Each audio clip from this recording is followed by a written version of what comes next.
Insulet Tales of the Beyond presents The Alternate Angles of Superdimensional Analysis, Chapter 5, The Quantum Crystal of the Soul. Adult supervision strongly advised. By Original Manny. The subject of this fifth chapter, which I am about to share with you, is so different that even for a series such as this, I feel the need to take extra care and include the disclaimer above. The information I will share with you in this chapter, as far as I know, does not exist in any book or written material available to the general public. It is an information I received directly from the universe via contemplational imagery. However, I cannot claim that it has been given only to me. I imagine that in some forgotten time, it may have been given to other truth seekers of wisdom. I feel that I must pass it on to others. However, only you as an individual must decide if you will classify it as falsehood or trustworthy. Also, with whom you decide to share it is up to you. For this reason, you have 5 seconds to pause and continue, or to just stop the video. 1, 2, 3, 4, 5. According to the information I received from the universe, the soul, as anything else in the universe, follows the laws of quantum physics.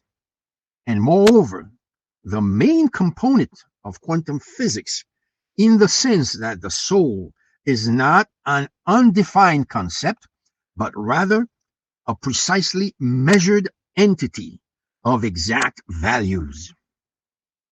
The soul is a collective of deed qubits, quantified by their degree of malevolence or benevolence.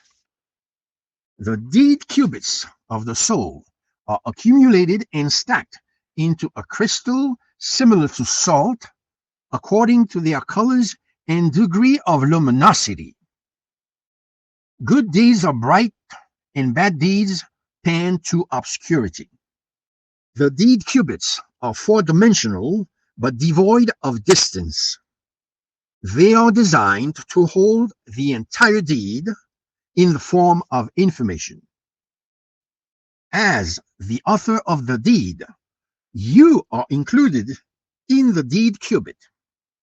What we call time in the form of the past is the passing of the deed, but more precisely, the collapse of the deed,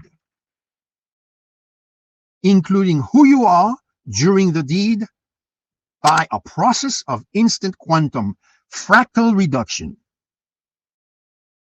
When you wonder to where does the present disappear, it collapses instantly into a quantum deed qubit, quantified by exact colors and exact luminosity, detectable by the heart of other souls in the form of spiritual smell or fragrance.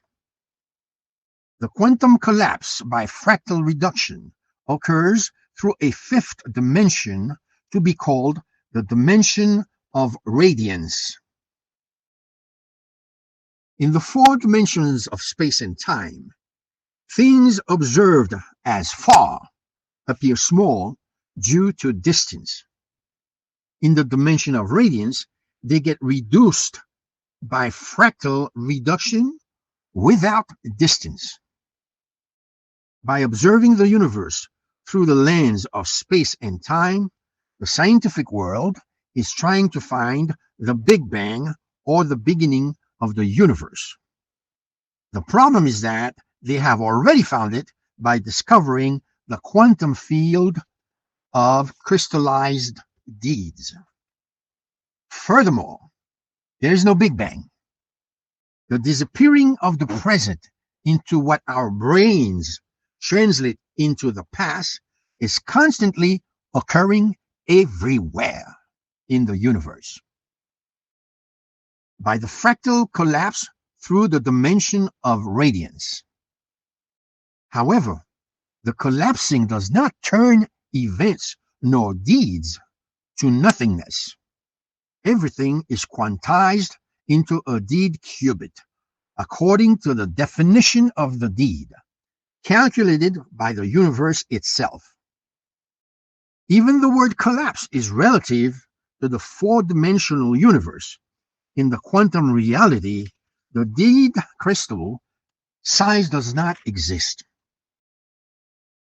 In the quantum crystal, the configuration of an event as it existed in the space and time universe is preserved in its entirety and remains intact in the form of information in a deed qubit. This means that the universe is constantly diminishing, quantizing, emerging, and maximizing.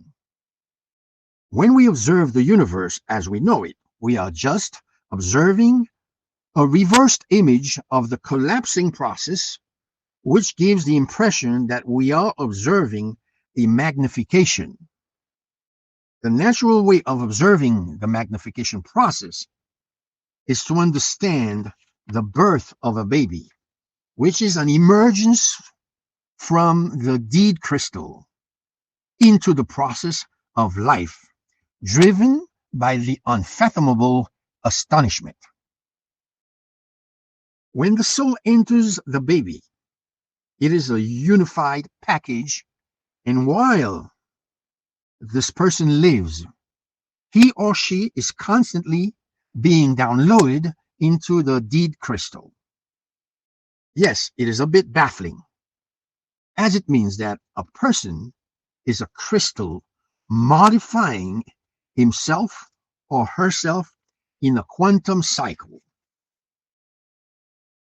It is hard to find the end of the quantum cycle.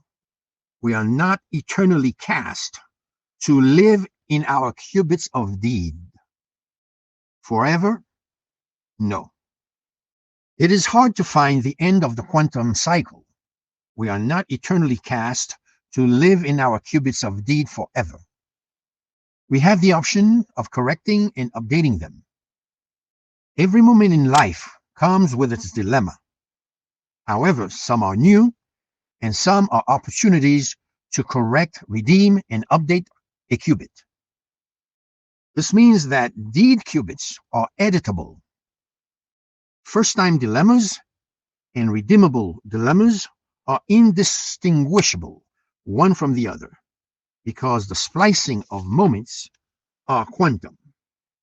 But some special people who have gone around many times are able to slightly detect the self-correcting opportunities, and they are currently known as déjà vu. When one is in a moment of redeemable dilemma and makes the choice that is based on love, the content of the deed qubit changes completely, and it goes from obscurity to brightness.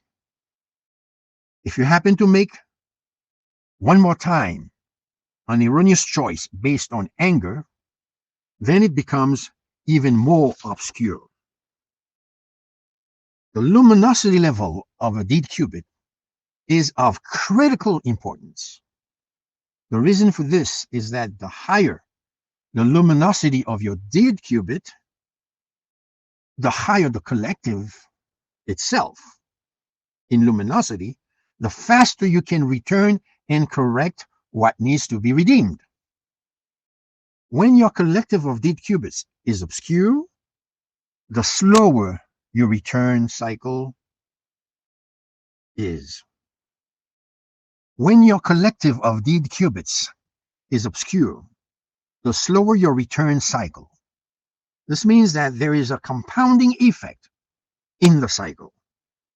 This is why our wise of the wise brother, Yeshua, said, "To whom much has been given, much more shall he receive." When he said that the kingdom of my Father has many mansions, he was talking about the quantum crystals of our deed qubits. The luminosity of the crystal of Yeshua is so extremely high, it gives him the ability to re-emerge from birth to adulthood in a mere flash of that luminosity. He remained 3 days in the dysfunctional body so everyone could be convinced of its death. But the resurrection itself took no time at all. Yeshua is intact. However, when we see him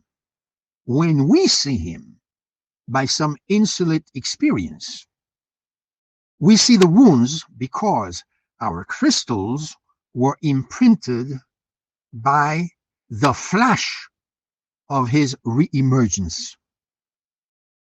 This phenomenon is what is called a quantum superposition, where things are in many states at the same time. This event we call the resurrection. Please like, subscribe, comment, and share to help spread the word. Thank you.